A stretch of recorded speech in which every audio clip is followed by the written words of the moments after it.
мы в нашем концерте вспомним педагогов, духовиков, которые в разное время работали в нашем коллективе. Это, конечно же, в первую очередь Николай Гаврилович Павлов.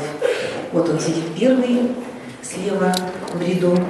Молодые, может, музыканты не знают.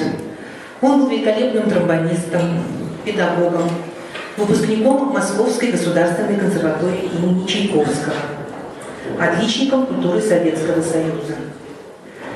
Он очень долгое время успешно заведовал отделением духовых инструментов музыкального училища.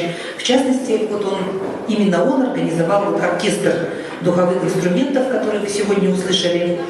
Он принимал очень такое активное участие практически во всех республиканских, городских мероприятиях разного плана, торжественных, праздничных концертах, выступлениях, которые проходили на городских и республиканских площадках.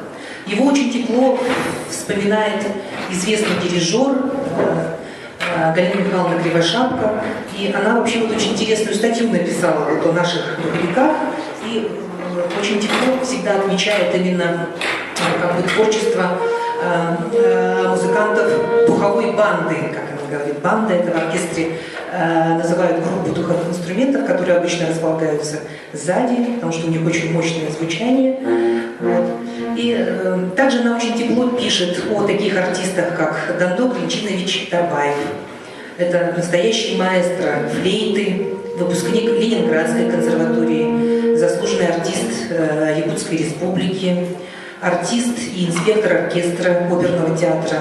А многие из нас, которые вот сейчас сидят в зале, конечно же, помнят совместные выступления Дандо Катарбаева и Юноны Пхоловой, которые исполнили практически все шедевры флейтовой академической музыки, а также явились первыми исполнителями многих произведений якутских композиторов для флейты.